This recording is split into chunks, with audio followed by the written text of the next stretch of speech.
to see all of your nice black boxes. And welcome you to today's session. We're gonna get started and let people trickle in. I see people are still connecting to audio. We've got such a great panel lined up today. I'm thrilled. This summit has been going on since, I mean, as you saw, Brent, right, it talked about 2019. I joined this work in 2020, really under this, like, I've been really curious about like what the teacher prep side of this looks like. And for a very long time, we had a lot of people who were like, this is too much. Like teacher prep will never be able to change, and only ASU could do what ASU is doing because it's ASU. And as you'll hear from two of our panelists, Carlin and Nicole, ASU faces all the same challenges as other institutions of higher ed.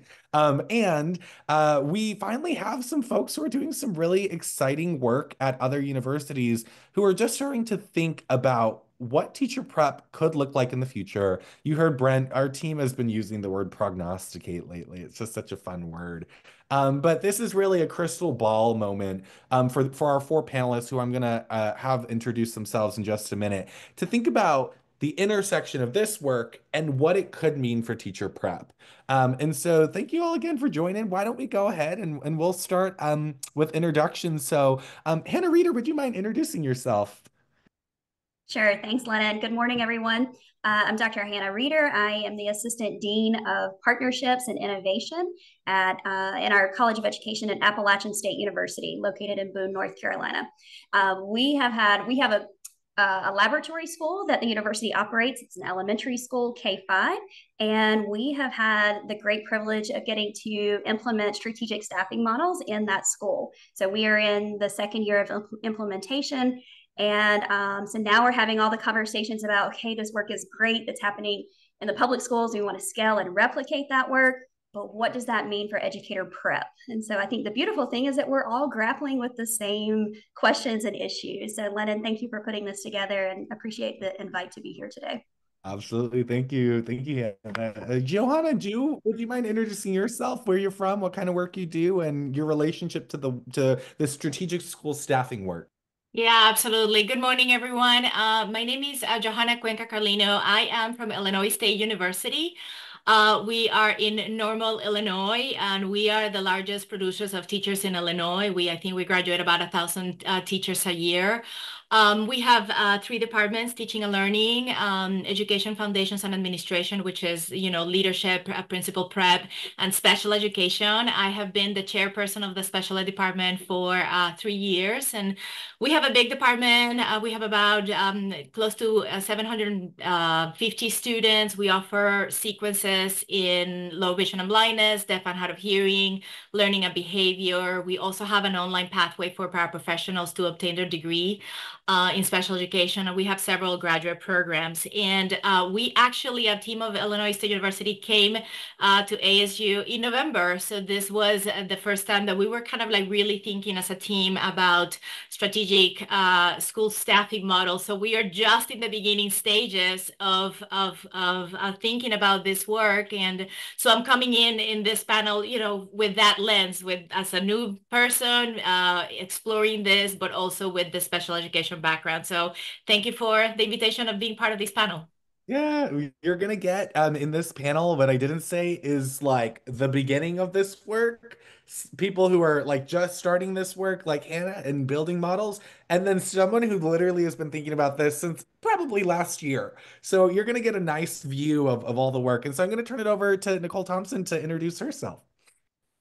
Morning, I am Nicole Thompson. I'm the Vice Dean for Educator Preparation at Mary Lou Fulton College for Teaching and Learning Innovation.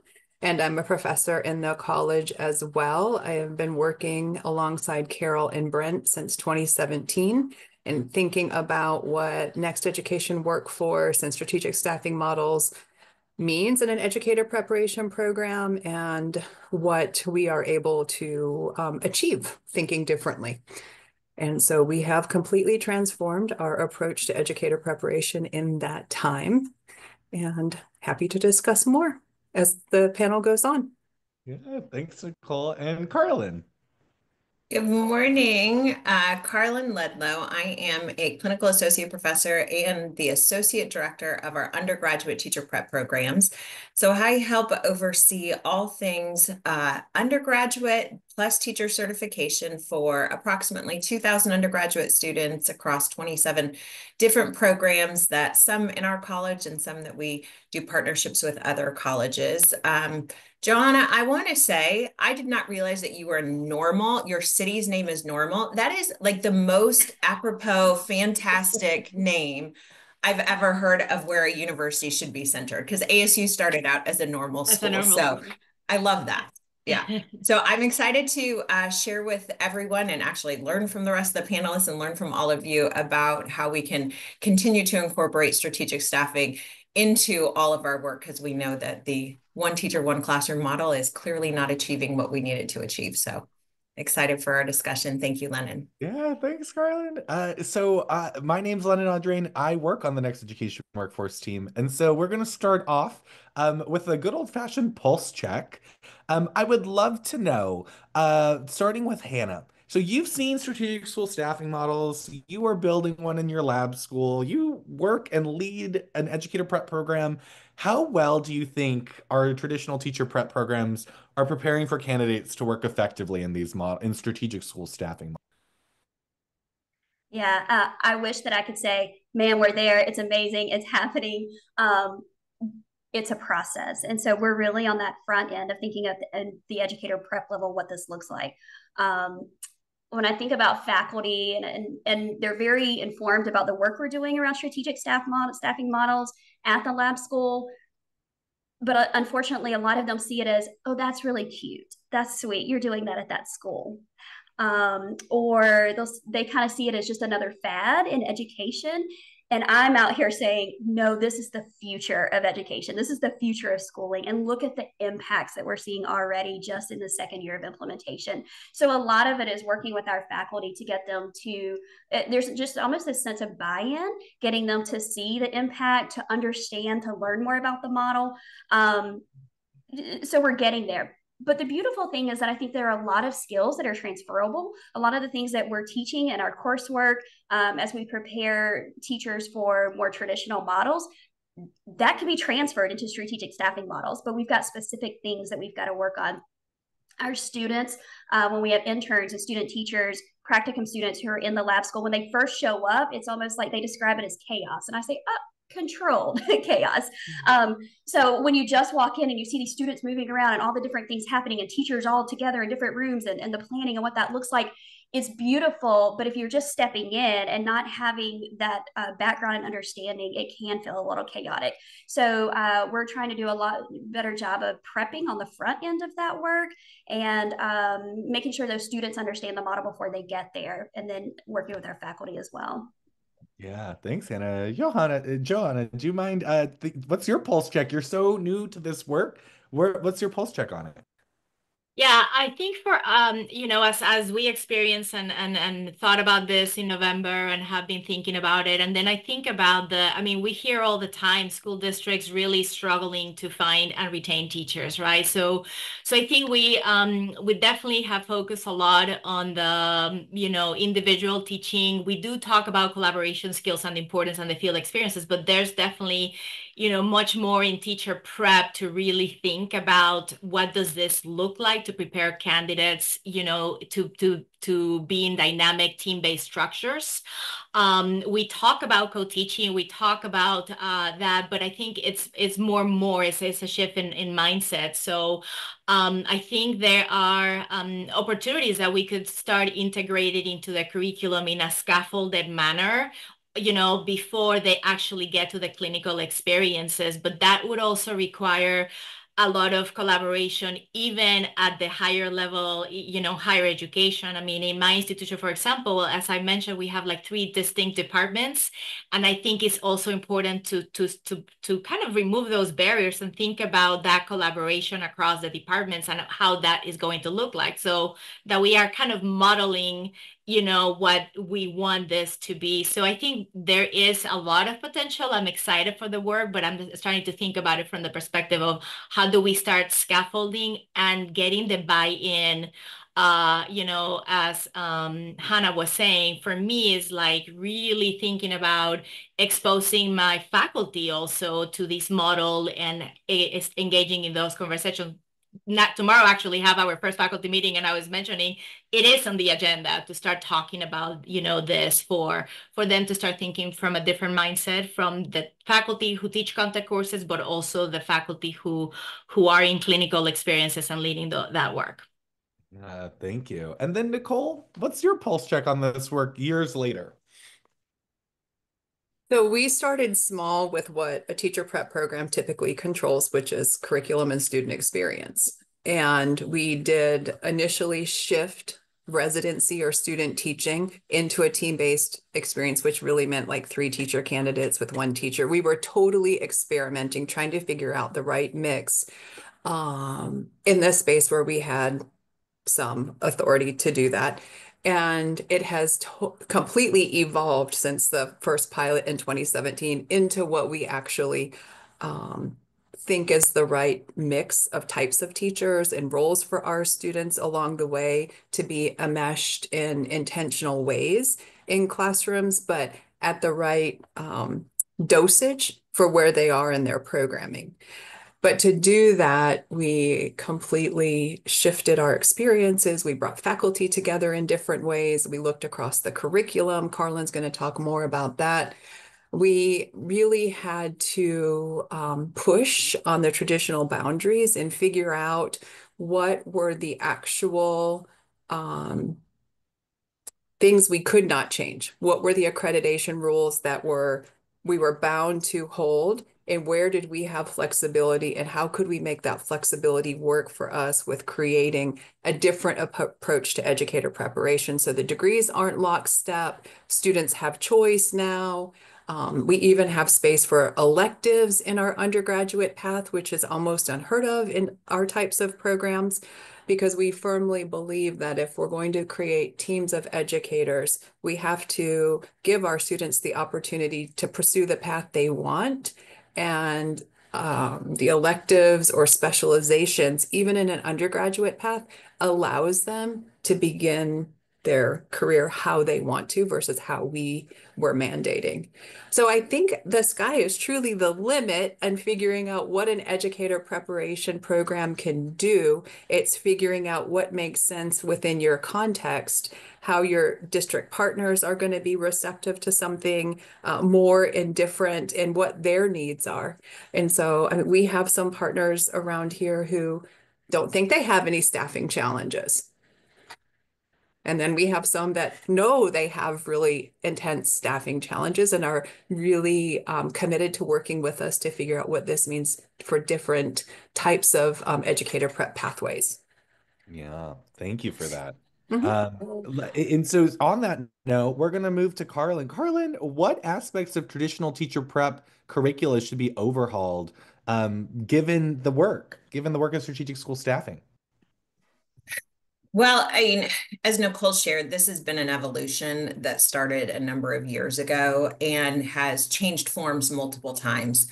But some of the initial things that we did in order to move us in this direction was to bring the silos of faculty together.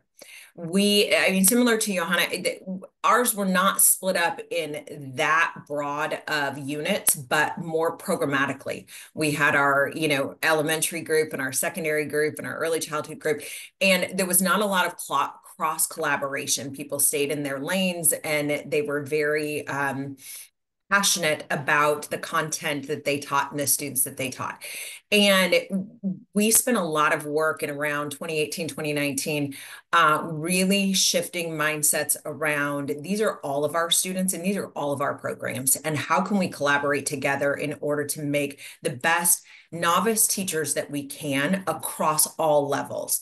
And so being able to bring together these groups of faculty was really important and have some meaningful discussions, deep and sometimes controversial discussions around what do we need to make sure that our graduates have upon entering the field. And we spent, I mean, well over a year in conversations about what are our key transformational elements, and then built those into a set of program learning outcomes that cross the entire division of educator preparation, undergraduate, graduate, and created this set of domains and program learning outcomes that can help bring the faculty together and also allowed us to point to some North Stars, which included strategic staffing. And so one of our program learning outcomes is related to team-based learning. And so it is necessary to incorporate components of that within curriculum, but also to provide those experiences to students.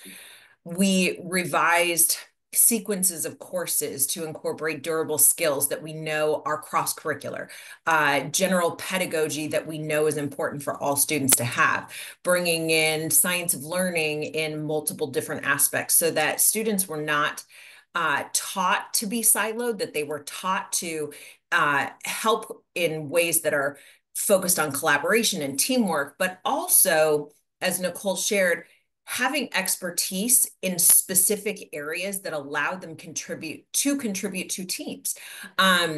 Part of the redesign process that we did was intentionally create opportunities for students to specialize so that they could be on teams and allow for distributed expertise. We don't need everyone who is in a third grade team to be fantastic at math. We need some who are fantastic at teaching reading. And so we needed to be able to allow our students the space to specialize in the areas that they're passionate about, which we know in turn makes them really excellent teachers, and then know how to contribute on those teams once they get into the field. Yeah, super helpful. Thank you so much. Yana, you're about to talk to faculty, maybe not with all the things Carlin just said, because faculty might go running. But right, like what are the conversations that you think you might be having around this overhaul, around a redesign? Like what are the elements? Yeah, I have so many ideas right now, as you know, as Carolyn was saying, and I'm glad to hear about how you guys went about the removing those kind of barriers and integrating that. I think for us, we also have to center it in the significant urgency that we have to retain and recruit more teachers, right? And for us, and I think putting it from that perspective is going to be important, and that's kind of like the plan. This is like another way for us to look, and especially now knowing that there's data kind of behind about the retention piece and how that is important. But I also think, as you were talking about, how not everyone has to be an expert, and from my special education lens, it's important, like a special educator, what all the adaptations and modifications that they're trained to do benefit all students, right? So bringing that perspective as being someone special ed as part of the team would be critical. But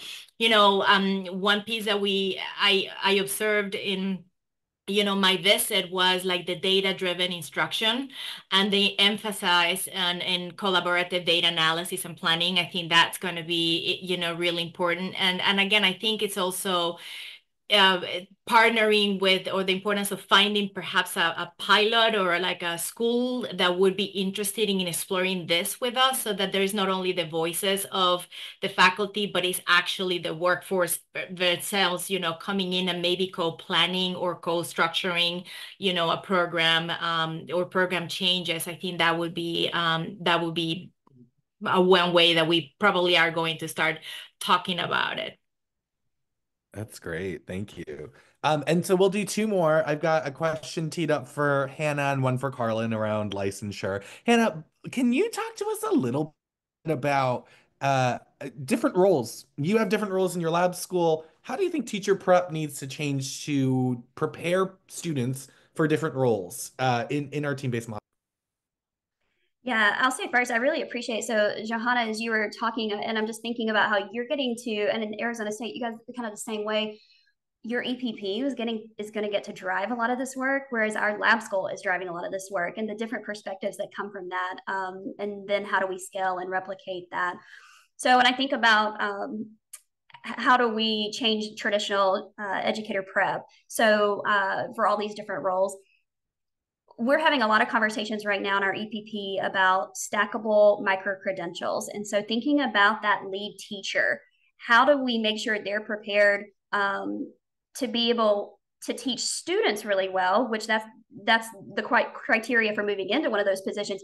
But now they've got to teach adults, and how do they work with adults in a very different way? And so making sure we're preparing them for that, being that model for co-teaching and understanding. And this would be for our whole undergrad program and anyone seeking initial licensure, co-teaching and everything that goes with it. It's not just the teaching part, it's the co-planning, it's the co-teaching, this is the co-assessment, and then co-reflecting. And what does all that look like? And how does someone as that lead teacher lead that work? How do they have crucial conversations with their peers who are often their friends? And so thinking about some micro credentials that work towards that. And right now in our state, there's nothing out there for that. You can go be a curriculum specialist, you can be an instructional specialist, but that's a little different from being a lead teacher. And so thinking about how we prepare our state for advanced teacher roles and lead teachers in this sense. But then there's also thinking about our field experiences, making sure we have more immersive experiences in these types of settings that are these schools that are implementing strategic staffing models. As far as I know, right now in North Carolina, our lab school is the only school that's doing this work. Now, we have a lot of schools across the state that have advanced teacher roles, but strategic staffing, I think, takes that advanced teacher role to the next level. So there's more involved there. And so how do we make sure that these pre-service teachers are immersed in those experiences and get to see and learn that, and then can then take it out to schools in more traditional aspects? But also thinking about the territorialism that comes with a teacher. It's my classroom, my students. How do we break away from that so it's ours, right? We move away from that one teacher, one classroom model. And with that comes sharing data, sharing students, all the things, everybody, it's a shared responsibility. And so that's a huge mind shift change for teachers that are moving to this model. And then also feedback. When you are working that closely with a lead teacher or a teacher support coach or all these other roles that play into it, how do we make sure that we are providing effective feedback, but then that feedback is being used in an appropriate way? And so that's kind of where we are. That's where we're grappling.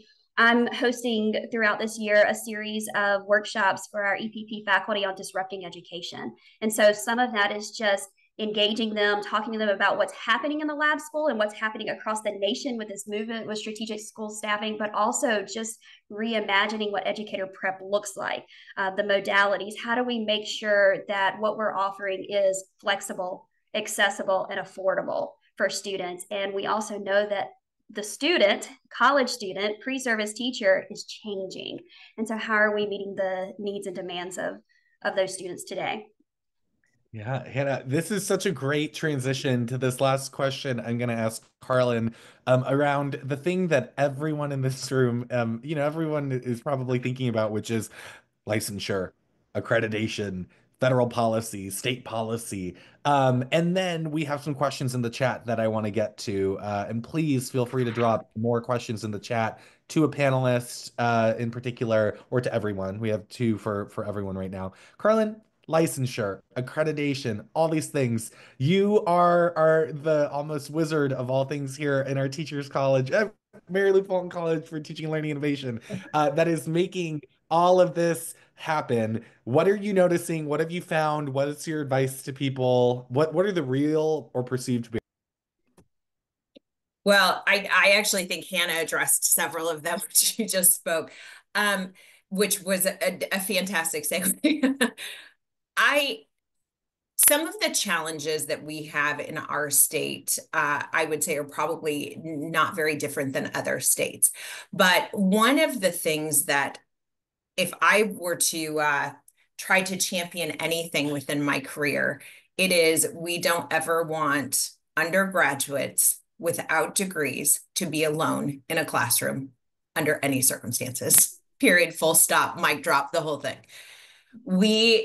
It is important that we help our legislators understand the impacts that any type of lowered requirements to get into the field, the implications that that has long term on the persistence of our teachers and their well-being in general. We have some initial data that shows that we are compiling actually right now around the negative impacts that emergency substitute certificates have on teachers' likelihood to enter the field and then stay past the first year. So if I were to advocate for anything, I would say we need to get to a space where we want our educators, pre-service educators, to be in the classroom as much as possible, but with high quality mentors. That we should have regulations around that. We should incentivize schools to, if we can't prevent it through legislation and certification policies, then we should incentivize schools to be able to not have the option to employ as teachers of record our undergraduate pre-service teachers. I happen to be passionate about undergraduates, but I would say the same is true for graduate students who struggle. I realize that their life experience allows them for a little bit more maturity that makes it to where any type of alternative license is more manageable. However, putting students into our students, pre-service teachers, into teams is best case scenario. You want them to be able to have great models. You want them to be able to excel within support structures that will allow them to continue to grow. I mean, we are developing novice teachers. We are not developing expert teachers upon graduation, and they need those models. They need those examples. So as Hannah alluded to, we don't have a great trajectory for people who are in classroom teaching positions should they want to go into leadership. We need that. We need that step where somebody can say, I want to get a leadership role, but I don't want to be a classroom, or I don't want to be a principal. I don't want to be a site level building administrator or go to the district office. I love the classroom. And we should reward that. We should, that should be the best case scenarios, that we've got people who want to lead and stay in the classroom. And so we should be advocating for changes, legislative changes that acknowledge that acknowledge a mentor teacher role, that acknowledge a lead teacher role through a certification pathway. Because as many times as we've tried to institute teacher leaders within school-based settings, they don't stick. And so we need something that's got a little more teeth to it in order for our teachers to see the benefit of being able to grow within their career, but also continue to stay in the classroom and contribute that way. So those are my two hills to die on.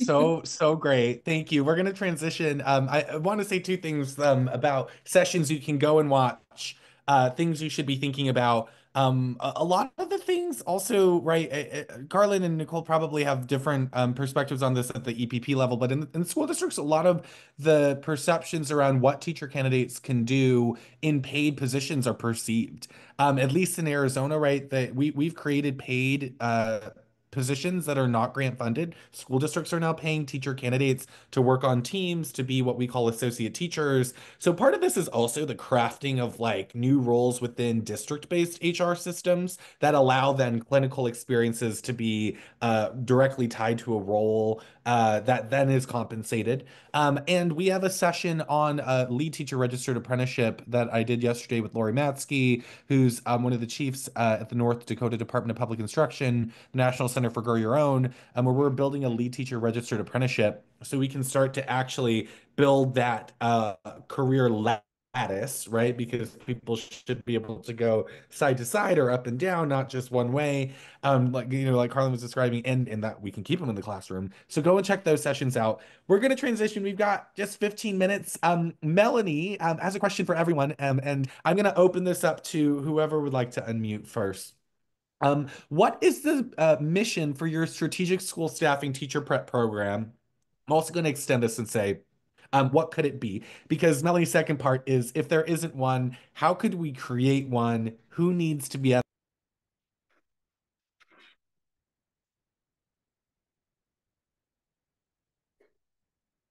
I don't want to start this one off. I don't know that we have a mission per se, but I would think every conversation that we're having right now goes back to what I was saying earlier. How is what we're doing and what we're providing to students flexible, accessible, and affordable? And if you're focused on those three things, and then you have this idea of strategic staffing models, and there are so many other things that fall into that. Um, those are that's what we're grounding our work in. Everything has to come back to that. Similarly, we have taken an approach in our preparation to be personalized, accessible, and transformative. And so as we have moved through the conversations Carlin was talking about earlier with faculty and staying in close touch with our district partners, I mean, early on in this work, we were in a meeting with Mesa Public Schools, which is our largest district in the state. And I forget who it was out of the district office said, so Nicole, you're doing this with your faculty too, right? This isn't just something you're telling us we should be doing with our teachers. And I quietly said yes, because we were just starting that work, but really thinking about what we need to do for K-12 is also thinking about what we need to do for pre-service teachers as we're moving them through and the process, and how we work with faculty to create those opportunities is really important, because in some of our cases for us, our pre-service teachers may not have the experience of a strategic staffing placement. So they need to see it and feel it in their educator prep program, how their faculty are working together. So we have really taken those three words to sort of create our mission for the overall experience of being personalized, accessible, and then transformative. Great. John, anything to add here? Or are you? No, I love these ideas, and you're giving me more ideas, but it relates to the, what the keynote speaker was yesterday, really thinking about the mission and what are we doing and what are we doing it for, and how important it is to ground that work kind of moving forward. And, again, it's like, it's not the clinical experiences cannot be separate, from the teacher prep program. And we have to model what we are asking, the school districts and then the teachers to do once they get into that. So it's that also mind shift in higher ed in teacher prep programs, so that we start doing that. But I think I love that. Like, we definitely have to have that. What is the mission, and how are we going to work together to prepare the future educators that are going to enter the classroom in this model. Yeah, lovely. Thank you. I'm going to move to Michael Ralph's question. Michael read a study not too long ago about some norms and interactions between student teachers and mentor teachers that describes how the mentor may actively participate or intervene while a student teacher is practicing. Do you see any of the fluidity of team-based staffing disrupting the hierarchical dynamics of the student mentor teacher? I'm thinking, Hannah, about some of the convos we've had about the lab school in this, right? If someone was looking at any of our team-based models, would they know who's who? That might allow for more active participation among multiple adults while they interact with students.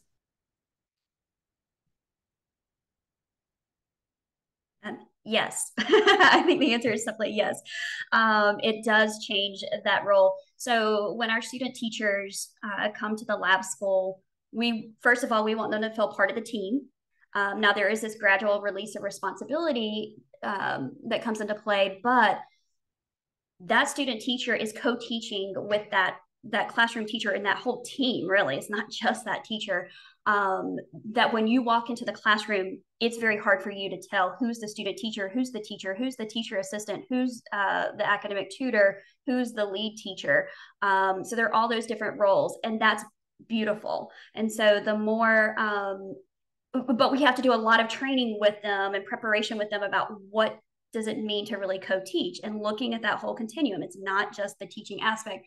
Now, I will say, as an EPP, and probably majority of us on this call today, we've been saying that we've been using a co-teaching model for student teaching for many, many years. I would challenge us to say, but have we really? And how are we preparing those clinical educators who are hosting those student teachers to really understand what co-teaching means and what it looks like? And there are multiple ways to do it. And so we're focusing a lot of our Office of Field Experiences is spending a lot of time right now working on that. And how do we make sure there's a clear understanding of what co-teaching is and what is it not? Wonderful. Anyone else on this who's thinking about, this shift in hierarchy? Yes.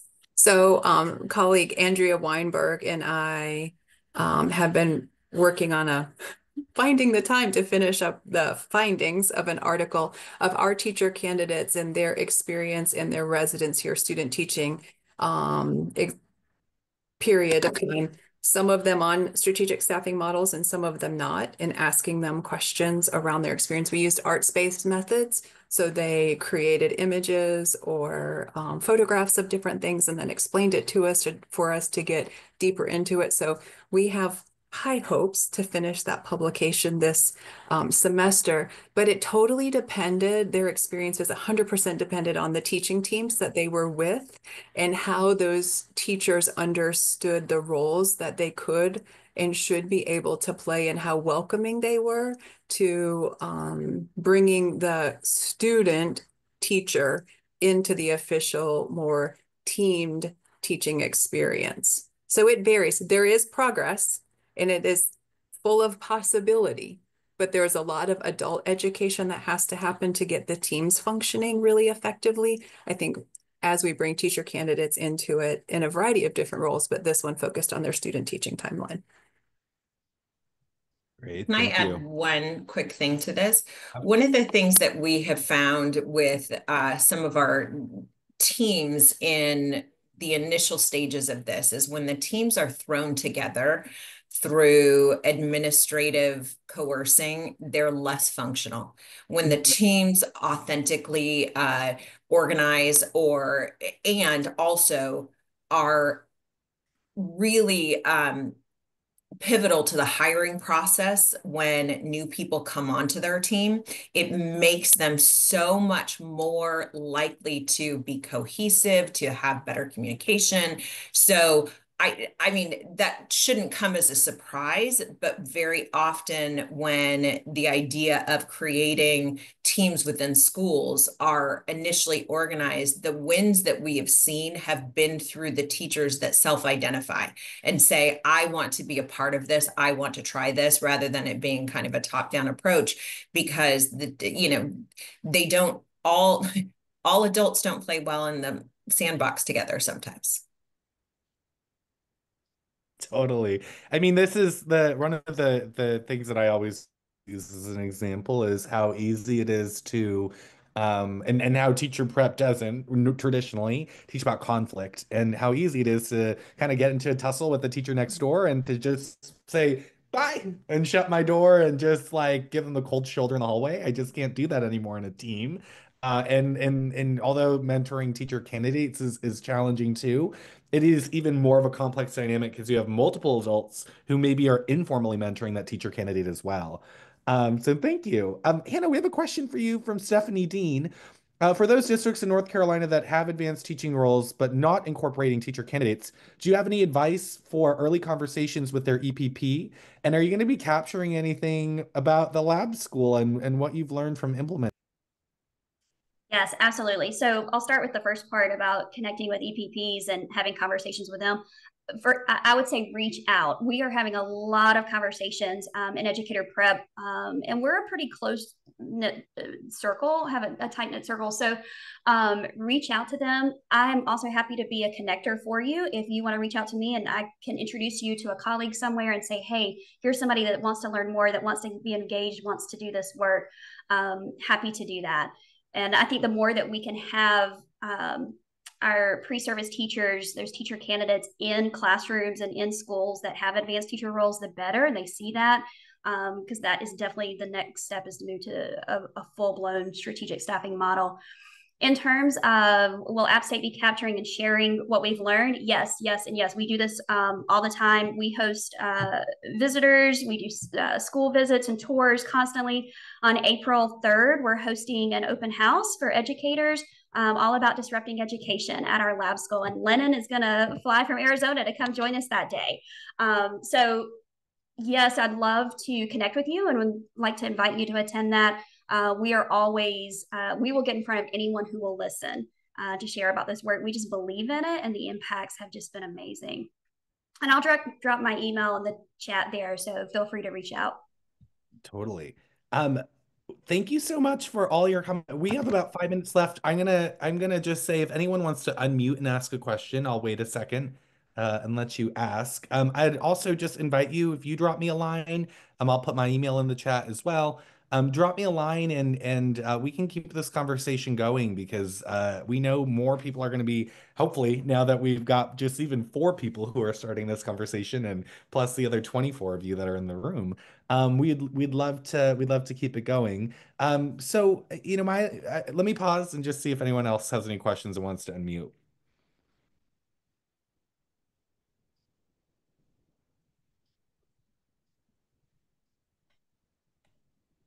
All right. I'm gonna take that as a no, but I'm gonna ask you all one last question. Because we're prognosticating, we're looking at our crystal ball. So you also have a magic wand. Like, what's your one magic wand thing that this is unfortunately I did not give them this in the panel prep guide, so they need probably a second to think about it. What's your magic wand moment that you're gonna do to EPP if you could do anything that would change it for strategic school staffing, the thing that you could just tap? Johanna, what are you thinking since you're the newest to this work? Like, I'm gonna call on you first and give you the chance to tap your magic wand. Oh, wow. Well, I'm excited for this work. I think the first thing that we'll do is just getting the buy-in from the faculty and perhaps a partner district. We do have a lab school that it's actually coming in March to see this. So potentially there might be some interesting collaboration starting in-house. And maybe Hannah, we're going to be kind of looking at you and seeing how you're working on that. So yeah, I think I don't know, one thing is like there's so many ideas in my mind, but I think we're gonna start there with the exposure for the faculty, with teams, conversations, and then perhaps partnerships with our lab school, and that could be one thing that will advance this work. Thank you. I'm happy to go next. If I could just take a magic wand and make anything happen, I would want every teacher candidate to be prepared to teach in a strategic staffing model in a school that has that. But in order for that to happen, and if we're going to make that shift in educator prep, then I need more schools to put those teachers in. And so, one of the big kind of goals and initiatives of a lab school is to scale and replicate. And so that's where we are. We are working diligently. Any school that wants to learn how they can implement a strategic school staffing model, talk to us, reach out, come visit. We want to help you do that. Arizona State, the next education workforce, that's what they do. So like there's so many resources out there, and just know that you're not alone. So, but if I really am going to be able to do this work in educator prep, I've got to have more schools to be able to send those teachers to. Hannah, literally that was like words out of my mouth. Ditto, ditto, ditto. If I could wave my magic wands, it is to right now. I mean, we've got the option for students to be able to select to go into schools that have strategic staffing models, but not all of our students have that opportunity. And so it makes it really challenging, particularly because the ones who get that experience want to stay in that experience and they want to be hired in those schools. I would love for every one of our candidates to be working in schools that have this model, period. Yeah. Nicole. So that leaves me, and I agree with what they said. And I would also have a magic wand, like to open people's minds, right? So in education, we've operated in silos for so long. To Lennon's point earlier, I can close my door when the person next to me irritates me, right? To remove those spaces and to create opportunities for deep and intentional collaboration with the adults already existing in the education spaces, because we can change so much in educator preparation or experiences for pre-service teacher candidates, but until the other adults around that space open up and think differently and understand the needed and necessary changes for education for the benefit of students, we're in a limbo spot. And so that would be my piece to add to what they've said, is more openness to different approaches. Thank you. And thank you all so much for joining us. My email is in the chat. Just drop me a line if you're like, I want to talk more about teacher prep and strategic school staffing. And Hannah's email is in there, and you can connect with us on the app. But I'm gonna leave it all to you to head on to your next section. Thank you all for joining us today to talk about the intersection, and go make some magic out there in the world of teacher prep. Have a great rest of your day, everyone. Thank you all. Thank you. Thanks, Lennon.